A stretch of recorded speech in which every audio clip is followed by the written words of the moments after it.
په دې سورۃ الطلاق کې به دا بیانېږي که چېرې خاوند خپل بیبي له خپل زنانه له طلاق ورکوي نو د هغې صحیح وخت او صحیح طریقه څه ده او بیا چې دی بیا که دا طلاق ورکړلی شي نو بیا چې دی د زنانه عدت څه دی طلاق نه وروستو نو زنانه چې دی بیا هغه په دوه قسمه دي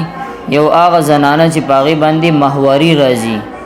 د میاشتې کومه بیماري وي هیڅ چې ورته ویلی کېږي هغه پې راځي د هغې عدت احکام جدا دي او دغه شان چې دی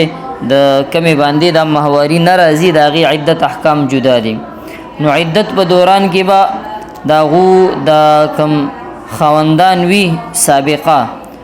هغو خرچه به په څه معیار باندې وي او کم وخه پورې به هغه دغې زنانو خرچه چې دی هغه چوتول د هغه ذمهداري وي که چېرې اولادي وشي په دې دوران کې او که چېرې دا زنانه چې دی دا په حمل کې وي یعنی په ګېډه بچی وي نو په هغه صورت کې بیا د دې عدت څه وي او که چېرې اولادي وشو نو هغې نه چې دی د پی سکلولو ذمهداري چې کومه ده هغه په چا باندې وي داسې احکام چې دی دا احکامات چې دی په دې کې بیان شوي دي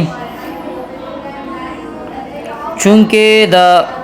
ښځې او خاوند تعلق داسې دی چې د دې هر شکایت علاج چې کوم دی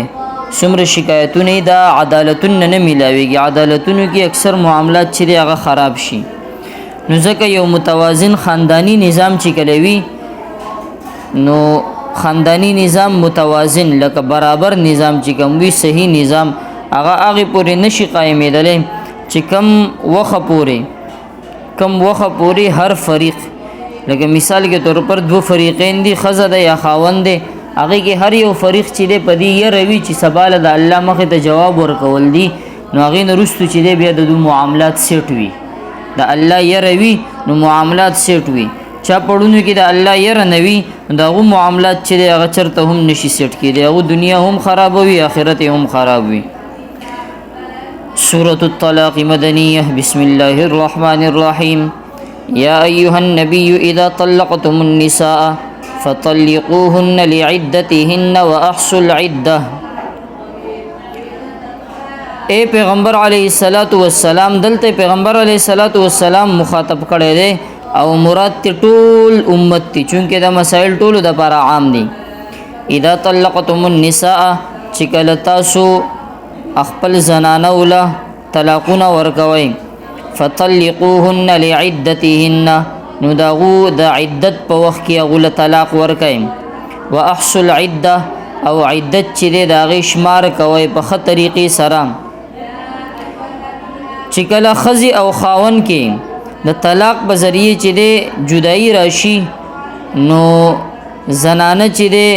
هغه که دویم نکاح کول غواړي نو څه وخت به هغه انتظار کوي هغه انتظار چې دی هغه ضروري دی او دغه څه وخت چې دی دې ته عدت ویلی کېږي چونکې سوره بقره کې دا مسائل ما شروع کې بیان کړي وو نو چې کومې زنانو ته طلاق وشي دا عدت دا دی چې طلاق نه وروستو به هغو 3 ماهواریانې یعنی 3 حیضه والمطلقات یتربصن بانفسهن 3 قروء سوره بقره کې دی چې مطلقه کومې زنانه دي هغه به انتظار کوي 3 حیضه 3 ماهواریانې دا د هغو عدت دی 3 ماهواریانې پې تېرې شي د هغه زنانو متعلق دا مسله ده کومې زنانو ته چې ماهواري راځي او حمل یې نه وي په ګېډه باندې حمل یې نه وي او ماهواري ورته راځي د هغې زنه که کومې ماهواري نه راځي د هغې مسله هم جدا ده کومې چې حمل وي د هغې مسله هم جدا ده نو اوس په دې آیت کې چې دی چا چې طلاق څوک چې طلاق ورکوي یعنی نارینه خاوندان که هغو طلاق ورکوي نو هغو دپاره حکم دا دی که چېرې هغو طلاق ورکوي نو په داسې وخت کې د طلاق ورکي چې عدت چې دی هغه شروع کېدلو والا وي پیغمبر علیه الصلاۃ والسلام د دې تشریح دا فرمایلی ده چې په داسې وخت کې د طلاق نه ورکوي چې کله زنانه ته چې دی ماهواري راځي یعنی د هغې د ماهوارۍ روزې شروع کېږي نو هغې روزو کې د طلاق نه ورکوي ځکه بیا ترتیب چې کوم دی د عدت 3 ماهواریانې نو هغې حساب سره چې دی بیا د ترتیب لږ ګډوډېږي بلکې پیغمبر علیه الصلاۃ والسلام د دې تشریح فرمایلی ده چې داسې طهر یعنی پاکی په حالت کې د طلاق ورکی چې په کم طهر کې خپل زنانه ته نږدې نه وي تللی په هغه طهر کې چونکې د شریعت احکام دادي دې کې یو بل اهم مسله د شریعت احکام دادي د طلاق چې د هغه درې قسمونه بیانوي طلاق احسن او طلاق سنت او طلاق بدعت دا درې قسمونه دي چې طلاق احسن او طلاق سنت چونکه پاغي کې د طلاق طریقه داسې خودلې ده کوم انداز کې چې طریقه خودلې ده شریعت چونکه شریعت احکام د شریعت چې کوم معاملات تی شریعت چې کوم شی موږ له ترغیب را کوي هغه داوی چې کچري خزي او خاون په درمیان کې تعلقات نه برابرېږي خزي او د خاون په درمیان کې تعلقات نه برابرېږي او تعلقات ډېر ګړبړ طرف ته روان دي مثال کے طور پر روزانه جنگ جګړې دي یا روزانه چې د فلان کې داسې اواغسي دا معاملات چې دا ډېر خرابېږي دینه بیا رستو خاندانی جنگ جګړې ته هم جوړې دي شي خزي او خاون دغه نه نو شریعت چې بیا اختیار ورکړي دي ټول نه اول وی کوشش وکړي فبعثوا حكما من اهله وحكما من اهلها چې خاون طرف نه هم یو حکم فیصله کوونکی کینی او د خزي طرف نه هم یو فیصله کولو ولې کینی نو کدو دو درمیان کې فیصله حل کیږي مسله حل کیږي فیصله بږي کیږي نو په هغه صورت کې چې بیا معامله صحیح ده کدو دو په درمیان کې دا فیصله کیږي نو بس دوباره دی بیا خپل ژوند تیروي کچری دا فیصله نه کیږي نو بیا د شریعت احکام دادي کدا فیصله نه کیږي او واپس کی سره جوړ نه راځي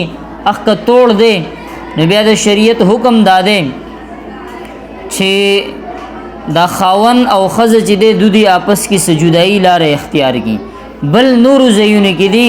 ځان له د نکاحونو بندوبست وکي نو چونکه دا د شریعت چې کوم مشوره او د شریعت چې کوم فیصله ده هغه دادا چې داسي په جذباتو کې راشي او داسي چې په غصې کې راشي نو هغه کې د طلاق چې د صدقه نه دی کړی یعنی پاغي کې طلاق مو ور کوي پاغي کې خیال کوي پاغي کې خیال کوي پاغي کې طلاقونه او دا معاملات چې د ما خراب وي نو شریعت چونکه یو ترتیب خیره په هغه ترتیب سره کې انسان چلیږي نو بیا پاغي کې چې د اوس مثال کے طور پر یو میاش مخ کې نه فیصله شوی ده چې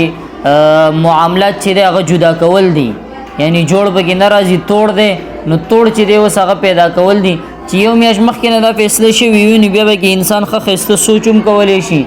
هر قسم معاملات هر پهلو چې دی هغه ته قتل پکې هم شي او دغه شان چې دی هغه کې مخ کې چې بیا کوم پاکي راځي پاغي کې طلاق ورکی چونکه د شریعت حکم هم دغه دی چې پاغه پاکي کې طلاق ورکی نو هغه پاکي کې چې کومه کې زنانه ته نږدې نه تری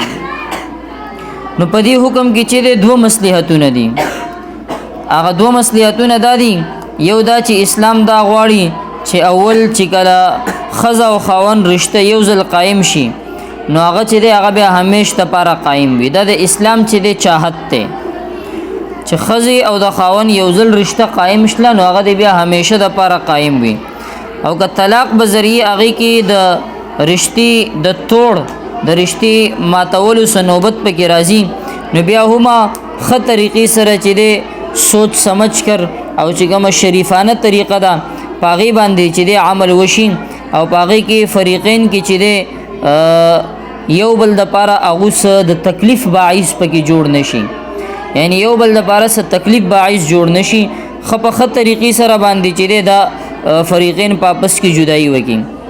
او کچري د ماهواره په حالت کې طلاق ورکوي نو بیا کې دی شي چې هغه وختي نفرت د وجې د طلاق ورکول کېږي چونکه بس اوقات د انسان چې د طبیعت ته داسې معاملاتو کې انسان نفرت پیدا شي هغه نفرت د وجې کې طلاق ورکی اس پته نه لګي که طبیعت د وجې طبیعت باندې خنه دي تیر شوی یا کداسي پاکي کې طلاق ورکوي چې پاغي کې چې یو بل ته نږدې شوی دي او یو بل سره معاملات شوی دي کورواله شوی دي نو بیا هم کې دي شي چې یو بل طرف نه چې رغبت کم شوی وي او هغه د وجې چې بیا طلاق ورکي نو ځکه پیغمبر علیه الصلاۃ والسلام او شریعت چې فیصله دا کړی ده چې په داسې پاکۍ کې د طلاق ورکړي، داسې پاکۍ کې چې په هغه پاکۍ کې ورله نږدې نه وي تللی، په هغه پاکۍ کې ورله نږدې نه وي تللی، نو په هغه صورت کې چې دی بیا به صورت به دا وي چې دی کې چې دی نه به څه طبیعت د وجې څه نفرت به وي، نه به څه کراهت وي، لکه بیا به د سوچ سمجھ کر چې دی دا فیصله کړی وي. او که داسې طهر کې طلاق ورکړي چې کمې کې یو ځل هم جما نه وي شوي، نو بیا عام طور پر داسې کېږي چې د ښځې طرف ته چې دی د خاوند رغبت چې کم دی هغه خپل په عروج باندې وي، یعنی مس کې وقفه ډیره وشي، نو بیا چې دی معاملات دي. او په دې کې بل مصلحت دا دی که د ماهوارې په زمانې کې طلاق ورکړي، نو بیا چې دی د زنانه دپاره د عدت زمانه چې دی دا بیا اوږده شي، خامخا وله اوږده شي، حالانکه عدت زمانه 3 حیض دي، 3 ماهواریانې دي. نو په دې کې چې دی ځکه کم ماهوارې کې چې طلاق ورکړ دی هغه خو په عدت کې نه شمارېږي، هغې نه علاوه به دا 3 عدتونه چې 3 ماهواریانې چې دی هغه به نور تیروي، 3 ماهواریانې به دا نور تیروي، نو خامخا چې دی هغه عدت یې وله اوږد کو.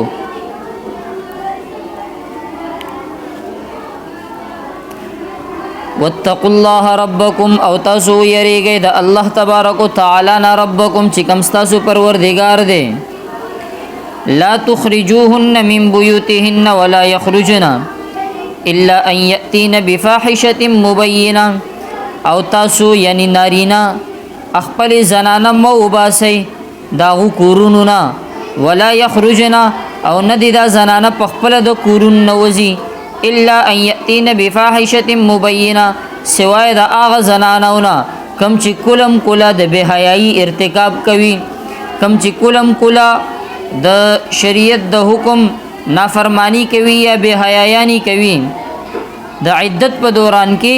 د خاوند په ذمه باندې واجب ده چې کمی زنانه له طلاق ورکوي، نو هغه چې د خپل په کور کې به د رهایش فراهم کوي، یعنی خپل کم کور کې چې دو پاتې کېږي په هغه کور کې زیاته اولا او افضل دغه ده چې عدت چې کم دی دا زنانه که تیروي دا به د خاوند په کور کې تیروي. مثال کے طور پر که یو طلاق ولا ورکړی وي یا 2 طلاقه، نو په هغه صورت کې به هم دا که چونکه یو طلاق ورلور کی او بیا چې د پریږي دی بالکل په هغه صورت کې هم جدایي واقع کېدی شي، 2 کې هم 3 کې خو بیا بالکل طلاق مغلظه دی. نو که داسې معاملات وي یو 2 طلاقونو والوي، نو په هغه صورت کې چې دی کما جدایي کې درمیان کې چې کم عدت تیریږي هغه عدت چې دا خاوند په کور باندې تیروي، کچره خاوند ورته بیا رغبت پیدا شو او معاملات سمولو سزین برابر شو، نو په هغه صورت کې چې دی بیا رجوع وکړي، دته بیا د اختیار وي چې دا هغه په کور کې وي. او که مکمل 3 طلاق هم ورکي بیا هم حکم دغه دی چې په دې کور کې بالکل جدایي ورله جدا یو ترتیب ورله جوړ کی خاوند، او په هغه کور کې چې دی په دې باندې د عدت تیرول چې دی دا ضروری دي، بغیر د عذر نه چې دی هغه کور نه بل کور کې عدت تیرول چې دی اجازت نشته دی بغیر صد عذر نه. که عذر نه وي نو دا چې دی دا په خاوند باندې واجب ده چې ښځې لکه طلاق ورکي، نو بیا چې دی خپل په کور کې به هغې له رهایش ورکوي، او د زنانه باندې هم د هغې په ذمه باندې هم دا واجب ده چې هغه هم د شوهر د خاوند په کور کې خپل د خاوند په کور کې چې دی عدت تیر کی او چرته هم نه ځي. البته الله تبارک وتعالی چې دی په دې کې دا یو صورت مستثنا کړی دی، او هغه صورت دا دی چې کله دا زنانه دا کلم کله بے حیاي ارتکاب وکي او بے حیاي معنی ملوث شي، بے حیاي باندې راشي، نو بیا د دې یو مطلب خدا دی چې صد بدکاری او د غلط افعال چې کوم دي د هغې ارتکاب وکي. دویم مطلب دا دی جنگ جګړې چې دی هغه زیاتې کی، بدزبانیانې شروع کی، نو په دې صورت کې چې دی بیا د هغه خاوند په کور کې چې دی بیا پاتې کېدل ضروري نه دي، بیا ورله چونکې دا یو قسم مجبوري شله، نو بیا چې دی بیا جدایي ضروري ده. وتلک حدود الله، او دا د الله تبارک وتعالی مقرر شوي حدود دي. ومن يتعد حدود الله فقد ظلم نفسه، او څوک چې مقرر کړي د الله حدود، څوک چې د الله چې کوم حدود دي هغه مقرر شوی حدود هغې نه تجاوز وکړي، یعنی هغې نه واوړي. لکه د ملکونو چې څنګه بارډر وي، نن سبا د ملکونو چې څنګه بارډر وي، د یو ملک باشنده چې دی هغه بارډر کراس کې بل ملک ته واوړي، نو هلته چې دی بیا دی مجرم وي، بیا څه ټایم هم په ده باندې ډزې کېدلی شي او دی چې دی هغه وجلی شي، یعنی په ده باندې بیا څه ټایم هم مرګ راتلی شي. ځکه دغه شان حدود او بارډر چې دی الله تبارک وتعالی د شریعت ایښي دي، هغې بارډرونه که څوک اوړي نو بیا چې دی بیا د هغه معاملات خرابېدلی شي، په هغه باندې بیا د کفر یلغار کېدلی شي، هغه چې دی د کفر په ډانچې کې او د کفر په سانچې کې چې دی بیا راتلی شي. فقد ظلم نفسه، او څوک چې د الله د حدودونه تجاوز وکړي، فقد ظلم نفسه، نو هغه چې دی خپل په ځان باندې ظلم وکړو. لا تدري لعل الله يحدث بعد ذلك امرا، تاسو ته نشتی پتا، تاسو ته نشتی پتا شاید چې الله تبارک وتعالی یحدث بعد ذلك امرا، دین رستو سنوي خبره پیدا کړي، دین رستو سنوي خبره پیدا کړي. د دې طرف ته اشاره ده چې بس اوقات آپس کې د ښځې او د خاوند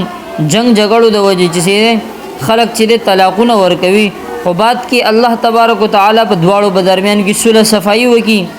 صلح صفایي سے صورت الله تبارک وتعالی پیدا کړي. نو داسې صورت کې چې دی هغه نکاح هغه رشته چې دی بیا قایمېدی شي، خو دا په هغه وخت کې ممکن ده چې کله طلاق رجعي وي، یعنی طلاق مغلظه او طلاق باین وغیره دا نه وي.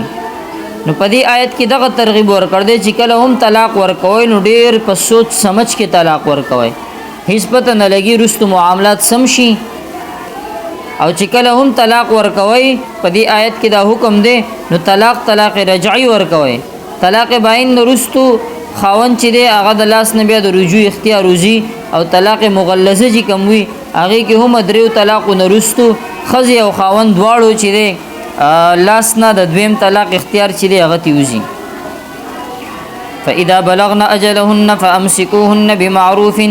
او فارقوهن بمعروف واشهدوا ذوي عدل منكم واقيموا الشهاده لله. فاذا بلغن اجلهن، او چې کله دا زنانه خپل عدت ته ورسي، یعنی خپل عدت مکمل کړي دا زنانه، فامسكوهن بمعروف، نو بیا چې دی بیا په ښه طریقه باندې چې کومه ښه طریقه ته په هغه طریقه باندې دا ودروئ، یعنی رکاوي کوي ودروئ په ښه طریقې باندې دا منع کوي. او فارقوهن بمعروف، یا چې دی یا که جدایي پکې راولئ نو په ښه طریقې باندې جدایي راولئ. دا هغه صورت دی چې کله خاوند چې دی طلاق رجعي ورکي، طلاق رجعي کې بیا دا یا ایثاره کوي په ښه طریقې باندې، او یا چې دی رخصت یې کوي په ښه طریقې باندې. چې کله عدت پوره کېدلو نه مخکې خاوند چې دی عدت پوره کېدلو نه مخکې ول دا فیصله ضروري ده چې آیا هغه خپل د طلاق نه رجوع کوي او خپل ښځه چې دی هغه ایثاروي، یعنی ازدواجي تعلقات بیا بحالوي، یا چې دی یا هغه جدایي واقع کوي. نو په دواړو صورتونو کې هغه ته دا تاکید دی چې څه کار هم کوي نو په ښه طریقې سره دی کوي، کومه چې ښه طریقه ده د احسان طریقه ده، ظلم او زیادتۍ والا طریقه دی نه اختیاروي. او کچری د نکاح رشته چې دا هغه د باقی ساتل غواړي نو بیا چې د طلاق نه دی رجوع وکړي او آینده چې د خپل زنانه سره ښه سلوک کوي. او کچری علیحدګي غواړي، جدایي غواړي، نو بیا هم په شریفانه انداز کې چې د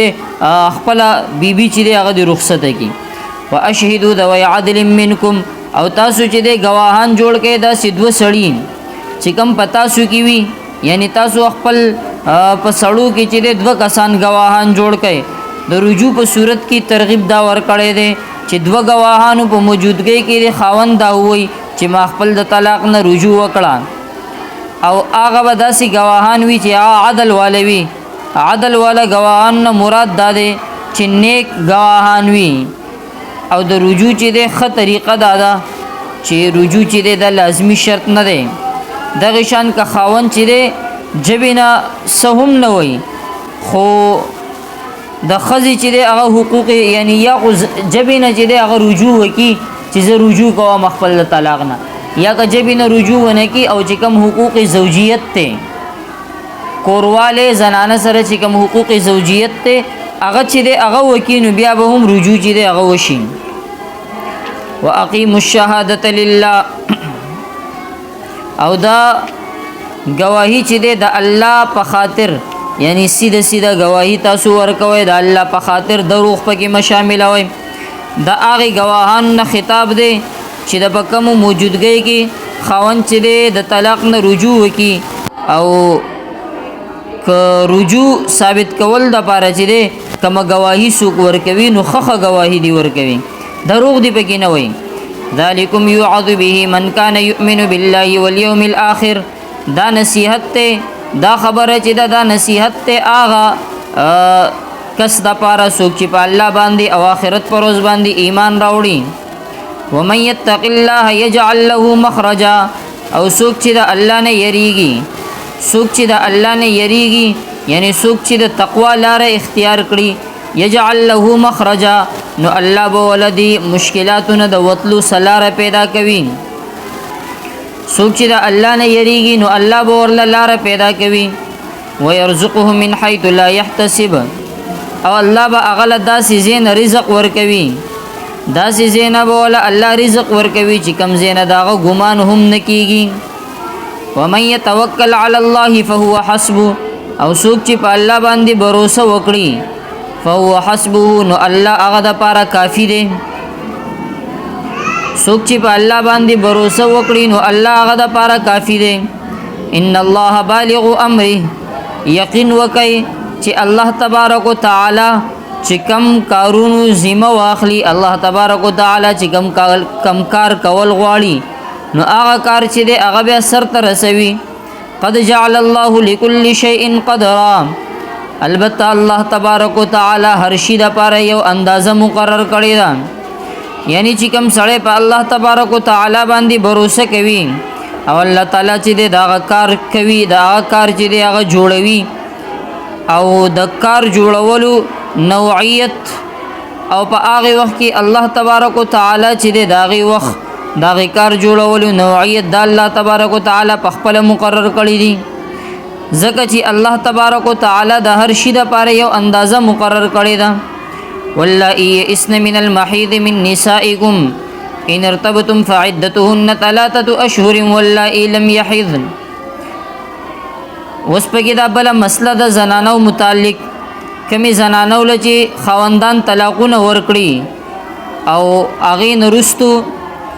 بیا چې دی هغه زنانه داسې زنانه وي چې هغو ته ماهواري نه راځي، یعنی حیض ورته نه راځي، د میاشتې چې کومه بیماري وي هغه ورته نه راځي. واللائي یئسن نو د هغې عدت بسوي، هغه عدت په دې آیت کې بیانوي. واللائي یئسن من المحیض من نسائکم، او هغه زنانه ستاسو هغه زنانه چې کم مایوسه شوي وي د ماهوارۍ نه د حیض نه، چې کمې مایوسي شوي وي. ان ارتبتم کچرې تاسو د هغو د عدت په باره کې چې دوی به عدت څه تېروي که په هغې کې په شک کې یې نو فعدتهن 3 اشهر، نو په هغه صورت کې به د دوی عدت چې کم دی هغه به 3 میاشتې وي. چونکې چا ماهواري چې راځي د هغو عدت 3 ماهواریانې دی او د چا ماهواري نه راځي نو د هغو عدت چې دی هغه 3 میاشتې دی. واللائي لم يحضن، او هغه زنانو عدت هم دغه دی چې کومو ته وسه پورې چې دی کومو ته چې حیض نه راځي. و اولات الاحمال، په دې کې سورې بقره کې چونکې دا کم مطلقه زنانه دي د هغو عدت 3 ماهواریانې، هلته سورې بقره کې 3 قروء لفظ دی. نو په هغې باندې بعض حضراتو په زړونو کې دا سوال پیدا شو چې کومو زنانو ته ماهواري نه راځي، غټ عمر ته ورسي، په هغې وخت کې بند شي یا نور څه صورت حال وي نو د هغو عدت بسوي. نو دې آیت نه چې دی دا واضحه شله چې 3 ماهواریانو په ځای چې دی هغو به 3 میاشتې عدت تېروي. او دغه شان هغه واللائي لم يحضن، او هغه نابالغه جنکۍ چې د هغو ماهواري نه وي نو هغې صورت کې هم که چېرې د هغو نکاحونه شوي وي او داسې طلاق صورت پکې راشي نو د هغې صورت کې هم په هغه صورت کې به هم د هغو عدت چې دی هغه 3 میاشتې وي. و اولات الاحمال اجلهن ان يضعن حملهن او چې کومې زنانا حاملوي یعنی پګیړې ماشوم وي هغه زنانو اجلهن نو داغو عدت چې کوم دی ان يضعن حملهن داغو عدت وضع حمل دی داغو عدت وضع حمل دی وضع حمل معنا دادا چې کله بچي وشي حمل چې دی هغه وشي او هغه نرستو هغه حمل واخپل یو دغه تیروي نفاس چې کوم مدت وي بس اخ داغو عدت ته هغه چاهه په یو میاش کې حمل کیږي او که په دوو کې کیږي او که په نهه کې کیږي که په شپږ کې کیږي که په پنځو کې کیږي نو اخ چې دی هغه د دوی یعنی دا متعین نه دی د حامله زنانو عدت چې دی هغه متعین نه دی دا که مطلقه وي او که متوفى عنها زوجها وي مطلقه مطلب دا دی خاون ورله طلاق ورکړی وي متوفى عنها زوجها مطلب دا دی چې خاون وفات شوی وي او هغې نه وروستو چونکې 4 اشهر و 10 سلور میاشتې لس ورځې چې دی د زنانه عدت ته سلور میاشتې لس ورځې او که چېرې دا حامله وي نو بیا وضع حمل دی یعنی وضع حمل کې عدت چې دی هغه متعین نه دی ومن يتق الله يجعل له من امره يسرا او څوک چې د الله نه ویریږي یجعل له من امره یسرا نو الله تبارک وتعالى با هغه د پاره دغه په کارونو کې اسانی پیدا کړي ذالک امر الله انزله الیکم دا د الله تبارک وتعالى حکم دی الله تبارک وتعالى نازل کړی دی پتا سو باندې ومن يتق الله او څوک چې د الله نه ویریږي یکفر عنه سیئاته نو الله تبارک وتعالى به دغه گناهونه معاف کړي ويعظم له اجرا او الله تبارک وتعالى به هغه یو عظیم اجر ورکوي یو ډیر غټ اجر به ول ورکوي اسكنوهن من حيث سكنتم من وجدكم ولا تضاروهن لتضيقوا عليهن اسكنوهن او تاسو چې دې زنانو لا د خپل حیثیت مطابق چې دې رهایش ورکړي اسكنوهن من حيث سكنتم من وجدكم چې په کوم ځای کې تاسو پاتې کیږئ هغه مطابق چې دې زنانو لا رهایش ورکړي ولا تضاروهن او دو چې دې متنګوي یعنی مې تکلیف کې ما چوي لتضيقوا عليهن چې داسي معاملات وسره مې اختیاروي چې هغه د دود تنگ دستي او دود پاله چې د تنګي او پریشانې باعث جوړيږي یعنی نارینه له چې دا سوچ نه دی کول پکار چې وس اسیو ما زنانه چې دا رخصتول دي چونکه هر څه معاملات ختم شله او بس دغه عدت بدل تما سره تیروي بیا وزي نو زکا چې وس تنگ کا یا ول تکلیف ورسو ظلم وسره وکا نو هغه نه بجای د شریعت حکم داده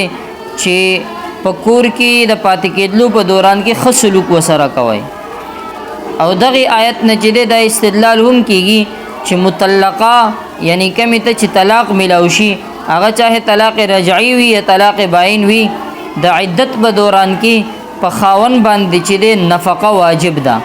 عدت په دوران کې د دې زنانه نفقه چې کوم ده هغه په خاون باندې ده چې دا عدت تیر شو نو هغه نرستو چې بیا د دې نفقه په دې خاون باندې نشته ده بیا چې دا پلار کر پاتې کیږي نو التبوي او کنه بل واده وکړو نو بل واده کول چې دا زیات ضروری او اهم ده او کاغه وکړو نو هغه د وجه چې بیا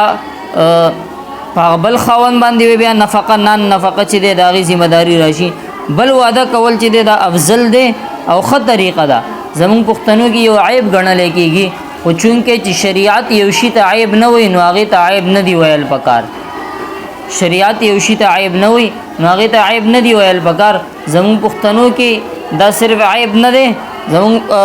بعضو پښتنو کې نن سبا دا سی عیب ګڼل کېږي خدا اصل کې چې دا رواج چې کوم ده دا راغله ده د هندوانو نه هندوان او سکان دا چې کوم هندستان کې کوم قومونه پاتې کېږي هغه په دغه کې چې دا یو خاون چې هغه وفات شي نو هغه نرستو چې بیا داسې هغه بل چاله نه ور کوي په نکاح کې او دا معاملات چې هغه دنه باس قومونه باغې کې داسې دي مکمل هندوان هم نه بس قومونه پاغي کې داسې دي چې هغه دا ډېر سخت رواجونه دي او دا سخت رواجونه چې دا ډېر په پښتنو کې موجود دي. نو اوس خدای ته خبر دی چې دلته هندوان نه دلته راغل دی او دلته نه دلته تل دي او صورت دغه دی چونکه موږ مسلمانان یو نو اسلام موږ ته دا صورتونه نه دي خولی. اسلام شریعت چې دی موږ ته دا صورتونه نه دي خولی نو ځکه اندازه دغه کېږي چې هندوان نه دا رواجونه چې دلته راغلي دي. وَإِن كُنَّ أُولَاتِ حَمْلٍ فَأَنفِقُوا عَلَيْهِنَّ حَتَّى يَضَعْنَ حَمْلَهُنَّ او چې کله دا زنانه چې دا حامله وي پګېړې بچي وي نو په هغه پوری تر هغه پوری به خاون چې دی هغه په دو باندې نان نفقه خرج کوي حتی یضعن حملهن تر دې چې داغو حمل وشي یعنی حمل چې دی هغه وشي ماشومي وشي. عام حالت کې عدت چې دی هغه 3 میاشتې دی لیکن چونکه د حمل مدت چې دی هغه وګت کېدلې هم شي حمل 4 میاشتې 5 میاشتې 6 میاشتې 1 میاشتې 10 ورځې هر قسم چې دی هغه کې پته نه لګي چې څه ټیم د طلاق ورکړ دې نو څومره روزي پاتې دي. نو ځکه پاغي کې د دې حالت چې دی خاص طور کې جدا ذکر کړو چې بچی د پیدایش پورې چې دی نفقه په دې خاون باندې وي. فإن أرضعن لكم فآتوهن أجورهن بیا کچری آغا زنانه چې دی هغه ستاسو بچو لپی ورکوي ځکه چونکې دی زنانه لچې تا طلاق ورکو نو وس کدا پی ورکوي نو د دې پی اجرت به ولا هم ورکوي ځکه دا وستا بیبي نه ده ستا زنانه نه ده چونکې دا یو قسم دا سشلا لکه تا چې بار نه په اجرت باندې چې دې څوک زنانه راوستي ماشومان لپی ورکول د پاره. فإن أرضعن لكم او کچری دا استاسو بچو لپی ورکوي نو بیا فآتوهن اجورهن بیا بچی داغو اجر مقرره وي اجرت به مقرره وي. واتمروا بینکم بمعروف او پاپس کی چې په ښه طریقې سره خبره کوي. وان تعاصرتم او کچری تاسو یو بل مشکلات پیدا کوي فسترضع له اخرى نبیا چې بیا با دی بچو ته نورې زنانه چې هغه به ورله پی ورکوي. دی آیت کې دا ترغیب ورکوي الله تبارک وتعالی چې مطلقه چې کومه زنانه ده که خپل بچولا په خپل پی ورکولو د وجې چې خپل کم خاوند دی او د ماشومان پلار چې کم دی هغه نه د اجرت مطالبه کولی شي. خو په دې آیت کې دا ترغیب ورکړی دی چې اجرت چې دی هغه آپس کې پر رضامندۍ سره تیږي. دا اجرت په هغه صورت کې دی چې کله دی له طلاق ورکړي په هغه صورت کې دی. دا اجرت په هغه صورت کې دی چې کله ولا طلاق ورکړي جدایي واقع شي نو بیا کدا دغه ماشومان لپی ورکوي نو بیا چې د ماشومان پلار نه اجرت اغستې شي. او که طلاق نه وي ورکړی دا د بیبي وي ښځی وي او دا ماشوم وشي نو بیا چې دی بیا خو په زنانه باندې چې دی لازمه ده چې هغه په معاملات چې دی هغه ساتي او بیا بغیر د اجرت دي. نو په آپس کې چې دی رضامندۍ سره دی هر څه طے کړي او که نه وي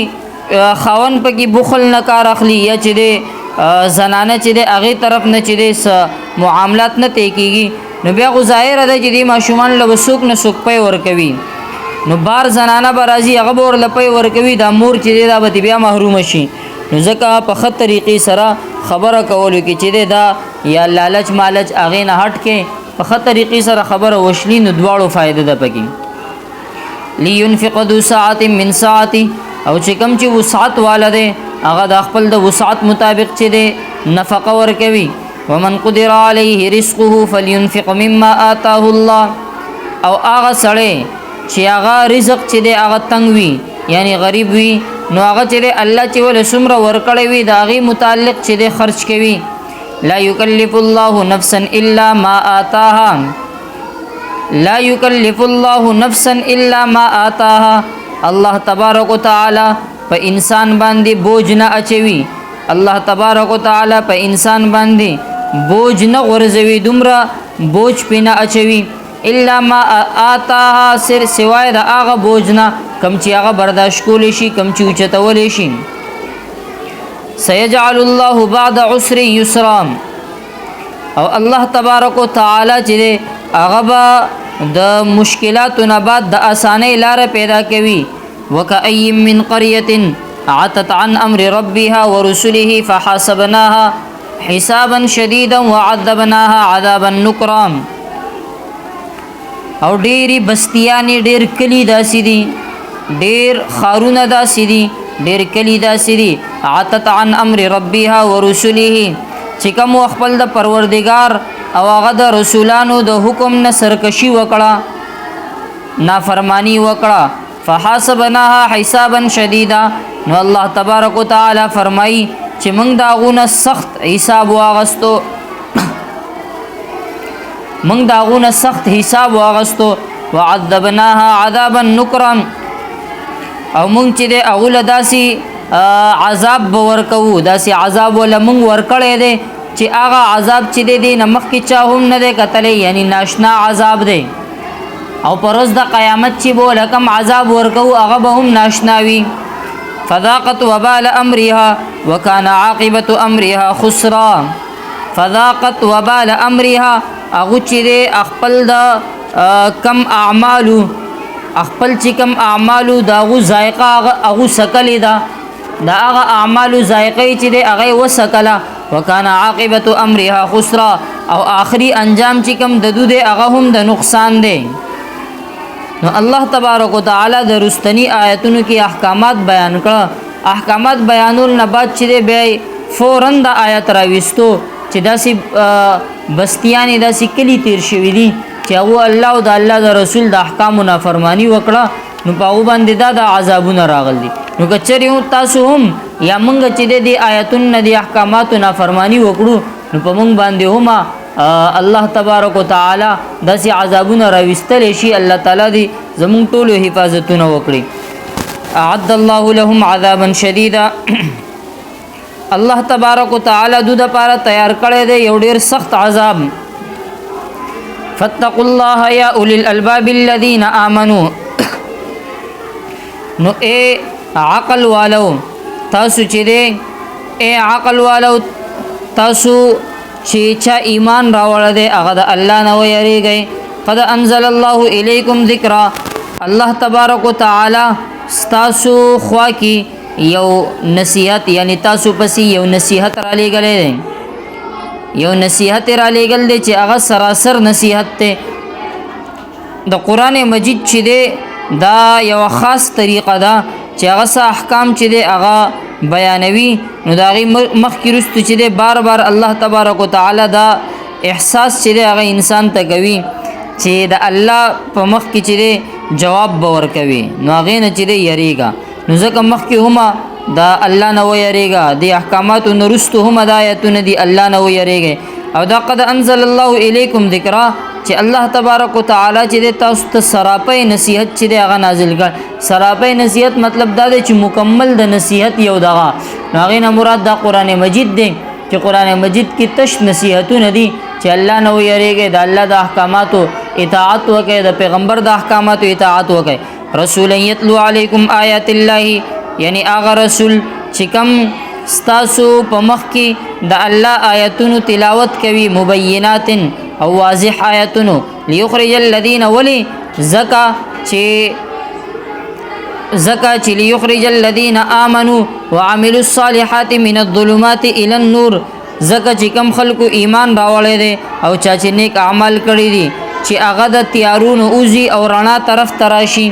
ومن يؤمن بالله ويعمل صالحا، او څوک چې په الله باندې ایمان راوړي، ويعمل صالحا او نیک اعمال وکړي، يدخله جنات تجري من تحتها الانهار خالدين فيها ابدا. نو الله تبارک وتعالى چې هغه داخل کی پداسي باغاتو کې چې د کوم لاندې به نهرونه بهيږي، هغه به پاغي کې همیشه اوسيږي. قد احسن الله له رزقا، او الله تبارک وتعالى داسي فرد د پاره نارینوي که زنانوي، داسي فرد د پاره بهترین رزق چې دی هغه تیار کړی دی. الله الذي خلق 7 سماوات ومن الارض مثلهن، اغه الله یعنی دا اغه الله چې کوم پیدا کړی دی و اسمانونه، ومن الارض مثلهن او دغه شان چې زمکی.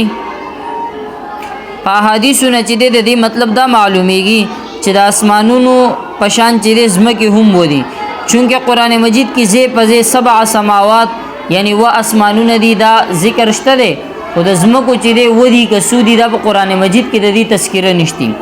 په دې آیت کې دی ومن الارض مثلهن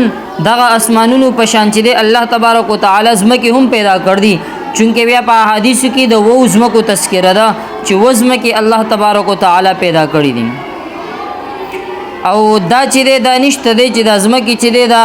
لکه یو بل لاندې لپاسه داسې ترتیب سره دی که درمیان کې څه فاصله شته او که فاصله شته نو هغه څومره فاصله ده څنګه ده نو کائنات ډیر شیزونه داسې دي چې د هغې علم وسه پورې د ټیکنالوژۍ په دې دور کې هم انسان ته چې دی د هغې علم نشته دی الله تبارک وتعالی ته زیاته پته ده او قرآن مجید کې چې دی قرآن مجید مقصد دا دی چې دا ټول تفصیلات چې ځمکې سودي په هغې کې فاصله څومره ده اسمانونو کې فاصله دا تفصیلات چې دی د دې متعلق چې دی معلومات داسې ضروری نه دي د قرآن چې کوم احکامات دي په هغې باندې عمل ضروری دی يتنزل الأمر بينهن لتعلموا أن الله على كل شيء قدير وأن الله قد أحاط بكل شيء علما الله تبارک وتعالى حکم چې دی هغه نازلیږي راکوزیږي بینهن د دو په درمیان کې د دې اسمانونو او د ځمکې په درمیان کې په مس کې لتعلموا د دې د وجې چې تاسو ته معلوم شي چې ان الله على كل شيء قدير چې الله تبارک وتعالى په هر شي باندې قادر دی وان الله قد احاط بكل شيء علما او الله تبارک وتعالى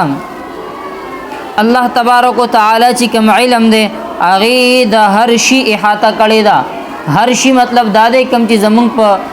مازغو کې کوم شیزونه دي مونږ کتلې دي اورېدې دي هغه هم احاطه الله تبارک وتعالى علم کړی دا هغه نه هټ کر کوم چې مونږ نه پناه دي دا هغه احاطه هم د الله تبارک وتعالى علم کړی دا